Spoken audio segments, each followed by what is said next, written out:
video will show you how to find, create, and assign quizzes on Epic. Click Explore to find books recommended by grade level for the subjects you will be teaching. You can also search by author, title, or keyword. To find books with quizzes already created, click the quiz filter and select Only Show Books with Quizzes at the end. You can always preview a quiz before assigning it by clicking Preview Quiz. You can assign a book with a quiz to students right away. You can see available quizzes by clicking the 3 question marks in a book and clicking Try Community Quiz to take the quiz yourself before assigning to students. You can also create your own quiz by clicking the 3 question marks and selecting Create a Quiz. You will need to add a title and at least 3 questions to your quiz.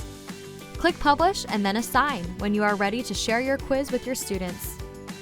Students can read the book and take the quiz you've assigned them by logging into their profile and clicking on their notifications. You can view your students' quiz results by selecting My Students, and then Quizzes, and clicking View Results.